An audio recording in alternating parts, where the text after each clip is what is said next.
को आज हमारे विशेष तौर पे झारखंड से हमारे बहुत सारे साथी आए हैं। विभिन्न संगठन से हमारे पार्टी और संगठन के सभी पदाधिकारी और निषाद बंधु आए हैं झारखंड से, और हम लोगों ने आज विस्तार से हम लोग चर्चा कर रहे हैं। और पार्टी का उद्देश्य है कि 11 मार्च को जुब्बा सहनी शहादत दिवस हम लोग झारखंड में मनाएं और उसी रोज़ हम पार्टी को विस्तार झारखंड में करें। आप सभी को पता है कि बिहार से हम लोग उत्तर प्रदेश में पार्टी लॉन्च करके आज उत्तर प्रदेश में चुनाव लड़ रहे हैं। 165 सीट से अधिक चुनाव वहां पे लड़ रहे हैं और मुझे पूरा भरोसा है कि उत्तर प्रदेश में भी हमारी पार्टी बहुत अच्छी स्थिति में आएंगे और उसी तरीके से झारखंड में भी में तैयारी करेंगे 2024 का। और यूपी, बिहार, झारखंड में एक ही हमारा मांग है कि निषाद समाज को आरक्षण मिले, उनके हक अधिकार मिले और निषाद का बेटा भी आने वाले समय में भी इस राज्य का मुख्यमंत्री बने, नेतृत्व करे।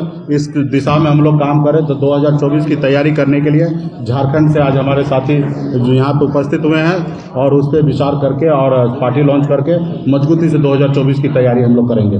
यही मुख्य एजेंडा है और इसके लिए आज हम लोगों ने यहाँ पे बैठक कर रहे हैं और उसकी तैयारी अभी पार्टी लॉन्चिंग की तैयारी हमारे साथी जो आए हैं वो तैयारी करके और झारखंड में मजबूती से लॉन्च करेंगे ताकि हर एक घर गांव तक पहुंच जाए कि वीआईपी पार्टी और एक एक बूथ पर संगठन पार्टी काम करे। उसके लिए हम लोग आज बैठ के हम विमर्श कर रहे हैं। सर, एक सवाल है कि आप बार बार कह रहे हैं कि आपको विधान परिषद की घोषणा तो हो गई एनडीए की तरफ से, आपको एक भी सीट नहीं मिला। निश्चित तौर पे बहुत बहुत बधाई है जेडीयू और बीजेपी को कि वो लोग आपस में बंटवारा करके और सीट पे चुनाव लड़ने का निर्णय ले लिया है। तो मेरा तो शुभकामना उनके साथ है कि वो लड़े और जीते। और वीआईपी पार्टी भी मजबूती से 24 विधान परिषद का सीट जो है वहाँ पे मजबूती से अपने दम पर अकेले चुनाव लड़ेंगे। इसके लिए हम लोग बहुत जल्दी घोषणा करेंगे कैंडिडेट का, तो इसके लिए तैयारी हम लोग करेंगे। हम एक मल्ला निषाद का बेटा है, संघर्ष करना सीखे हैं और संघर्ष करते करते इस जगह तक पहुँचे हैं। और लोग हमें इग्नोर करते हैं। लोग को लगता है कि निषाद का वोट है उनका जागीर है कि वो हमें रखे या हिस्सेदारी दे या ना दे, वो उसका वोट उनको मिल जाएगा। तो खैर वो गलतफहमी का शिकार हो चुके हैं और वो लोग अपना करें। मुझे लगता है कि वो बड़ी पार्टी है। गठबंधन तो तब होता है जब वो अपने आप को कमजोर समझते हैं। 2020 में कमजोर समझ रहे थे तो बुला के गठबंधन किए। हम इन्विटेशन तो देने के लिए गए नहीं थे कि हम आपके साथ आना चाहते हैं, हम तो अकेले लड़ना चाह रहे थे। लेकिन उनको एहसास हुआ कि मैं कमजोर हूँ तो साथ लिए। आज उनको लगता है कि हम अकेले लड़के जीत सकते हैं, तो उनको शुभकामना है कि लड़े जीते। हम तो कल भी संघर्ष करने वाले व्यक्ति थे, आज भी संघर्ष कर रहे हैं, हम लड़ाई लड़ेंगे। और हम तो राजा हरिश्चंद्र के जैसे कल भी ईमानदार थे, आज भी ईमानदार हैं और आगे भी रहना चाहेंगे। इससे पहले भी कितने लोग क्या नहीं ऑफर किया कि हमारे साथ आइए, डिप्टी सीएम बनिए, सबको मंत्री बनाए। लेकिन हम अपना एक मल्ला का बेटा, जुबान का पक्का और ईमानदारी के साथ माननीय मुख्यमंत्री श्री नीतीश कुमार जी के नेतृत्व में बिहार में हम सरकार चला रहे थे, आज भी चला रहे हैं और आगे का मुझे कोशिश करता हूँ कि चलाएं। लेकिन लोग इसी तरीके से बेइज्जत करते रहेगा तो मुझे लगता है कि हमें अपना भी एक दुनिया बनाने की आवश्यकता है। जब आज एमएलसी की बात हुआ तो दूर कर दिए, मान लीजिए कि गठबंधन से निकाल दिए। हालांकि हम सरकार के साथ हैं, मुख्यमंत्री नीतीश कुमार जी के साथ है, हमारी सरकार चल रही है। हम एक हिसाब से मान लीजिए कि गठबंधन से हमको और मांझी जी को निकाल दिए, बेगर पूछे बेगर बात हुए उन्होंने निर्णय ले लिया। प्रेस कॉन्फ्रेंस में कहा कि हम अपने सहयोगी दल को भरोसे में लेंगे। तो आप सबको पता है कि भरोसे में कब लिया जाता है, जब काम करने से पहले भरोसे में लिया जाता है, काम करने के बाद भरोसे में नहीं लिया जाता है। काम करने के बाद भरोसे में वो आदमी लेता है जो हम कहानी में सुनते हैं कि हिटलर हुआ करता था, जो पहले सोच लेता, जो मर्जी होता था वो कर देता था। तो मुझे लगता है कि यहाँ पे भी कोई हिटलर नहीं है और कोई हिटलर को सुनने वाला नहीं है। तो उनको जो उचित लगा उन्होंने निर्णय लिया है। हम अपनी निर्णय निश्चित तौर पर लड़ाई लड़ेंगे, मुख्यमंत्री नीतीश कुमार जी के साथ हैं और आगे भी हम चाहते रहें। लेकिन ये चीज़ें सिर्फ हमारे इधर ही लागू नहीं होता, ये चीज़ उनके इधर भी लागू होता है कि वो रखेंगे कि नहीं रखेंगे। इस बार तो साबित कर दिए कि वो नहीं रखना चाहते, दूर कर दिए। तो अभी तो हम 2024 का भी अपने दम पर तैयारी कर रहे हैं। हम 2024 में क्या राजनीति करेंगे, किसके साथ रहेंगे, ये मुझे आज नहीं पता है, क्योंकि उन्होंने तो निकाल दिया है। वो रखेंगे नहीं रखेंगे वो उनके ऊपर है। अभी हमें 2024 में सोचना है कि हमें क्या करना है। तो हम अपनी तैयारी कर रहे हैं और हमारी पार्टी का एक ही मांग है, एक ही लड़ाई है कि निषाद समाज को अधिकार मिले, उनको आरक्षण मिले। यूपी, बिहार, झारखंड को आरक्षण मिले। जब बंगाल में, दिल्ली में आरक्षण है तो बिहार, झारखंड, उत्तर प्रदेश में क्यों नहीं है? उसके लिए लड़ाई लड़ रहे हैं। आज इसके लिए उत्तर प्रदेश में चुनाव लड़ रहे हैं। आज आपके साथ जेडीयू भी उत्तर प्रदेश में अकेले चुनाव लड़ रहा है, वीआईपी पार्टी लड़ रहा है चुनाव। तो आपको किस बात का समस्या है? और आप क्यों चाहेंगे, कोशिश करेंगे कि मुकेश सहनी आपके पीछे पीछे चले? अगर मैं आपके पीछे पीछे चलता हूं तो आप, देश में सरकार है आपका, देश में प्रधानमंत्री आप हैं, आप हमारा निषाद आरक्षण लागू कर दीजिए। जैसे आपने 72 घंटा में सामान्य वर्ग के लोगों को आरक्षण लागू कर दिया, तो क्या निषाद का बेटा आपको गरीब नजर नहीं आता? जो 1 लाख 2 लाख रुपए सालाना कमाने वाला व्यक्ति आपको गरीब नजर नहीं आ रहा? आपने सामान्य वर्ग में 8 लाख कमाने वाले को आपने गरीब मानकर उसको आरक्षण दिया। मैं ये नहीं कभी किसी का विरोध करता हूँ कि क्यों आरक्षण दिया, आपने जो दिया वो दिया। आपको लगता है कि गरीब है तो आपने दिया। ये देश के और राज्य के खजाना पे सबसे पहला अधिकार गरीब का होना चाहिए, और आप जो किया, मुझे लगता है कि आपने सही किया। लेकिन निषाद मछुआरा का बेटा भी तो देश में गरीब है, उनके लिए भी हक अधिकार के लिए उसके भी आरक्षण को व्यवस्था आप ही को करना है। तो मैं तो आज तक आपने बंद कमरा में 2014 में, 2019 में आपने हमेशा कहा कि निषाद को आरक्षण करेंगे, लेकिन इतना साल बीतने के बाद भी आरक्षण नहीं कर रहे। तो मेरे पास एक ही विकल्प है कि इस देश में हम अपनी वजूद को कायम करें, अपनी लड़ाई लड़ें। और मुझे लगता है कि जिस तरीके से एक मल्ला का बेटा बिहार में सरकार बनाया, आने वाले समय में देश का प्रधानमंत्री भी निषाद का, मल्ला का बेटा आने वाले समय में बनाएगा। वो ताकत हम लोग बनाएंगे। आज बना ना, जब सरकार बनने का समय था, 4 पार्टी के लेटर से, सहयोग से सरकार बना, कोई एक पार्टी के सहयोग से नहीं बना। जितना 74 विधायक वाले पार्टी का जितना ताकत था, वजूद था, उतना ही 4 वाले का भी था। अगर मांझी जी या मुकेश जी अगर पलट जाते तो शायद सरकार नहीं बनता। उस समय तो अगर एक भी अगर पलट जाता, सिर्फ मांझी जी पलट जाते तो भी सरकार नहीं बनता, या सहनी जी पलट जाता तो सरकार नहीं बनता। लेकिन हम राजा हरिश्चंद्र के जैसे अटल थे, ईमानदारी से उस रोज भी काम कर रहे थे और आज भी काम कर रहे हैं, और कोशिश करते हैं जिंदगी में हमेशा ईमानदारी से आगे बढ़ते रहेंगे। क्योंकि मुझे पता है कि मैं संघर्ष करके यहाँ तक पहुँचा हूँ। एक मछुआरा गरीब का बेटा 900 रुपये महीने पे नौकरी करने वाला व्यक्ति मुंबई जैसे शहर में भी अगर अपने साम्राज्य को कायम कर लिया, और बिहार में 6 साल में निषाद के लिए 75 साल में जो प्लेटफॉर्म तैयार नहीं हुआ था वो हमने पिछले 6 साल में तैयार कर दिया। तो मुझे पूरा भरोसा है कि यूपी, बिहार का, झारखंड का निषाद भाई साथ होगा, तो आने वाले समय में दिल्ली पे भी निषाद का बेटा कब्जा करेगा, और निषाद के बेटा के सहयोग से दिल्ली का प्रधानमंत्री बनेगा। और जिस रोज प्रधानमंत्री बनेगा उस रोज निश्चित तौर पे निषाद आरक्षण उस रोज लागू होगा। उसके लिए लड़ाई लड़ते रहेंगे। लोग तो बहुत कुछ सोचते हैं कि मुकेश सहनी को मिट्टी में मिला देंगे, तो भाई आप सोचिए, आपको जो करना वो कीजिए। लेकिन मुकेश सहनी जब तक जिंदा रहेगा तब तक अपने समाज के लिए, हक अधिकार के लिए संघर्ष करते रहेगा। मुझे कोई परवाह नहीं है, समाज के साथ लड़ते लड़ते मिट्टी में भी मिल जाए तो मुझे लगता है कि वो मैं स्वर्ग पहुंच जाऊंगा। मुझे लगता है कि मैं स्वर्ग पहुंच जाऊंगा, क्योंकि समाज के लड़ते लड़ते अगर मुझे शहीद भी होना पड़े तो मैं तैयार हूँ। ये लगता है आपको खंडन होता चला जो आपने नहीं, ये इस चीज को ऐसा नहीं लीजिए। इस चीज को ऐसे लीजिए कि देखिए, गठबंधन तो तब होता है जब आप अपने आप को कमजोर महसूस करते हैं कि हम कमजोर है तो इससे गठबंधन कर लेते हैं। तो अभी उन लोगों को लगता है कि हम मजबूत हैं, उनको किसी के गठबंधन की आवश्यकता नहीं है, तो इसलिए वो गठबंधन नहीं किए हैं। आज जैसे उत्तर प्रदेश में जेडीयू को साथ नहीं लिया या वीआईपी को साथ नहीं लिया, क्योंकि वहां पे वो अपने आप को मानते हैं कि हम मजबूत हैं। तो फिक्र किस लिए करते हैं मुकेश सहनी का? या यहाँ पे भी आप मान लिए कि हम मजबूत हैं और दोनों पार्टी में सीट बंटवारा करके लड़ाई लड़ रहे हैं, तो फिर अपने सहयोगी को भरोसे में लेने की बात क्यों कर रहे हैं? आप सीधा बोल क्यों नहीं दिए कल कि हम दोनों पार्टी को गठबंधन से बाहर कर दिए? इसमें इतना बोलने में थोड़े आपको आपत्ति लगता। अब मुझे सुनने में भी कोई आपत्ति नहीं है। मैं तो एहसास कर लिया हूँ कि आपने हमें बाहर निकाल दिया है। नहीं, उनका दलील है कि आपको एमएलसी उन्होंने बनाया था।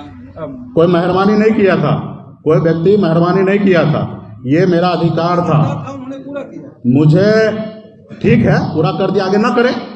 उनको जो लगता है, मेरा जो गठबंधन हुआ था आप सबके समक्ष में, और उसका गवाह आप ही लोग हैं और दूसरा कोई नहीं है। बिहार को जनता को समय आएगा तो आप ही बताइएगा कि जब चाणक्य होटल में प्रेस कॉन्फ्रेंस हुआ था, वहाँ स्पष्ट हुआ था 11 सीट और 1 एमएलसी, और 1 एमएलसी जो होता है वो संपूर्ण 6 साल का होता है। तो उनका काम था एमएलसी बनाना और 11 सीट देना, उसने दिया। कोई मेहरबानी कोई नहीं किया था।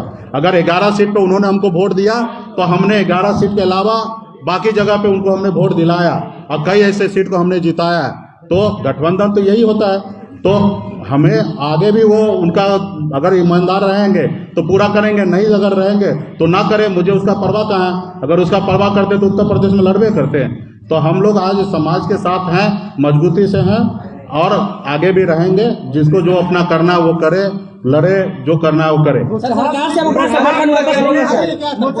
वो चाहे आप लड़ेंगे, बीजेपी तैयारी कर रही है। पूरब सूरज जो है ना, पूरब की जगह पश्चिम उग सकता है, लेकिन वीआईपी पार्टी बोचहा में चुनाव लड़ेगा। इसमें कोई 1% चिटवट नहीं होगा। हाँ, जिस साथी 2020 में गठबंधन जो था, उस गठबंधन के तहत अगर साथी उसमें समर्थन देता है तो उनको स्वागत करेंगे, नहीं समर्थन देता तो भी उनको स्वागत करेंगे मैदान में।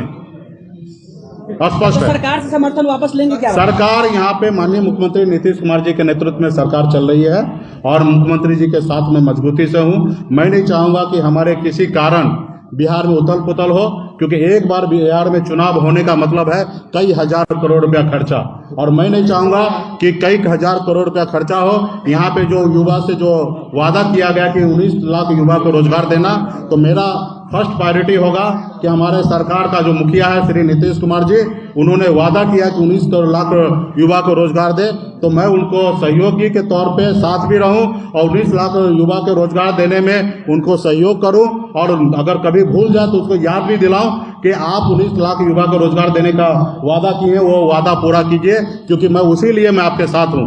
और वादा पूरा नहीं होगा तो फिर उसके बारे में फिर सोचा जाएगा। हमें लगता है कि मुख्यमंत्री जी इस रास्ते पे काम कर रहे हैं, हम भी अपने विभाग में काम कर रहे हैं और उस विभाग पे काम कर रहे हैं। अगर जब तक काम करने का मौका मिलते रहेगा, अंदाजा मिलेगा कि हम लोग अपने विभाग से लाखों युवा को रोजगार दे पाते हैं तो अच्छा होगा।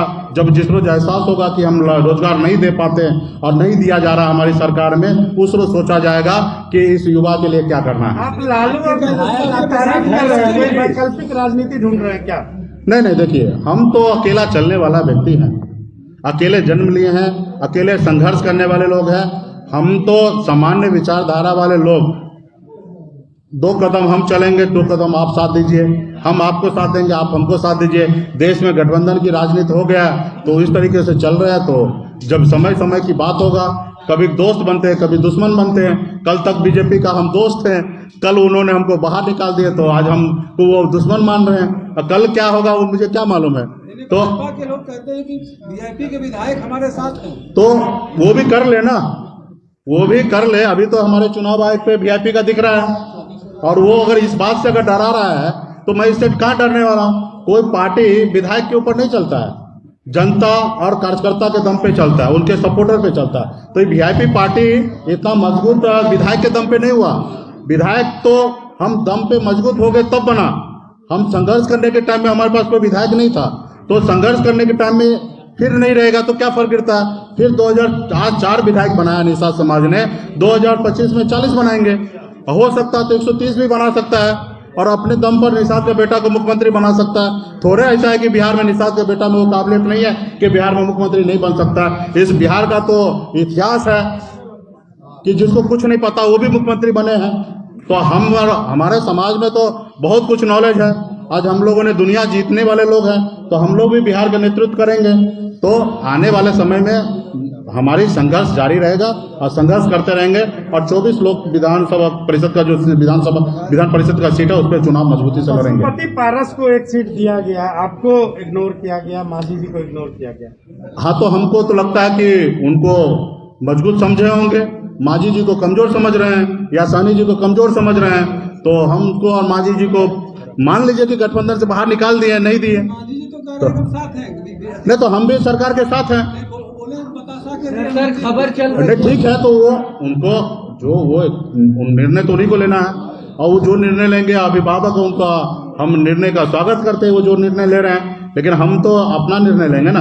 हम तो अपना निर्णय लिए हैं कि बतासा एक ही चाहिए तो चाहिए, इसके लिए मंदिर टूटे, घर टूटे, मुझे उसका परवाह नहीं है।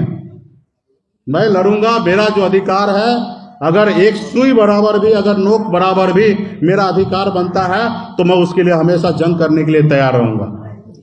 बोचहा सीट से पार्टी के कोई और उम्मीदवार हो सकते हैं कि आप खुद भी लड़ सकते हैं? नहीं, सुरक्षित सीट है, हम कैसे लड़ लेंगे। वहां पे हमारे प्रत्याशी रहेंगे और हमारे स्वर्गीय मुसाफिर पासवान जी पार्टी के साथ मजबूती से रहे हैं और उनका स्वर्गवास हो गया है, तो हमारा पूरा उनके परिवार के साथ आस्था विश्वास जुटा हुआ है और आने वाले समय में कैंडिडेट का घोषणा होगा और मुसाफिर पासवान का परिवार के ही लोग लड़ेंगे चुनाव, इसमें भी कोई किंतु परंतु नहीं है। अगर बीजेपी परिवार से उम्मीदवार उतारती है तो क्या समर्थन वापस लेंगे, साथ में रहेंगे सर? आप वहाँ पे मजबूती से वहाँ पे उनके परिवार के लोग चुनाव लड़ेंगे।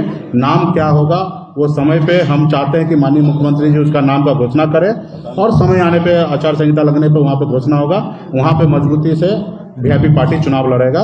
तो जिनको सहयोग देना होगा देंगे, नहीं सहयोग देना होगा तो वो लड़ेंगे, लेकिन वीआईपी पार्टी हर हाल में वहाँ चुनाव लड़ेगा और मजबूती से वहाँ चुनाव जीतेंगे। धन्यवाद। बार बार जो आपकी सीट पे खंडे फूका जा रहा है, पिछले बार भी अबे गरीब का बेटा है, मछुआरा का बेटा है, तो अभी खंजारे भोग रहा है। उनका बस चलेगा तो हत्या भी कर देगा और मुझे उसका भी परवाह नहीं है।